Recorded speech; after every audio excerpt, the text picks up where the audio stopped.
One of the first things I did as I came in the studio, I was checking the odds on the presidential election in Great Britain. And we all know how good the sports books are in Las Vegas. And I'm assuming they're just as good or even better in England. And I thought I'd check the odds a little bit, Russell, and it looks like it's tightening up between Jeb and Donald. Last week, Jeb Bush was obviously the front runner, and Donald Trump was, I think, 4-1. It looks like now Donald Trump, you can still at one book get a 4-1 bet on Donald Trump, but now it's basically at the other books down to 3.5-1 to 3-1. And Jeb is at 1.5-1. Now, it's very interesting to me that Jeb Bush is so far down in the polls, and Donald Trump is so high in the polls. Untouchable.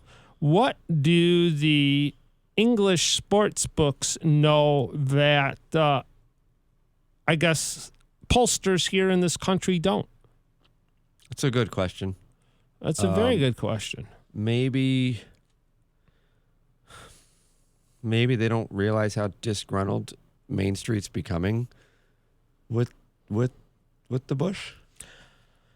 I mean, maybe they just assume that because he's part of the political dynasty that...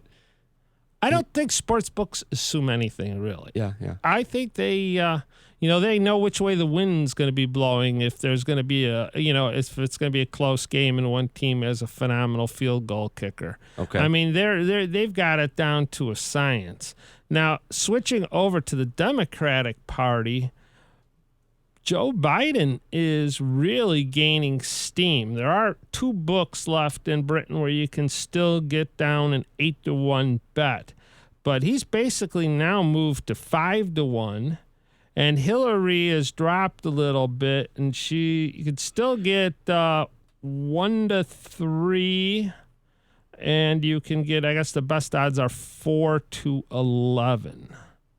They make it complicated, but for guys like Frank, he'll have it down. Yeah. I really think there's a good possibility that we're going to see a Biden-Warren ticket out there, and I think the Elizabeth Warren would be announced in conjunction with Joe Biden announcing for president.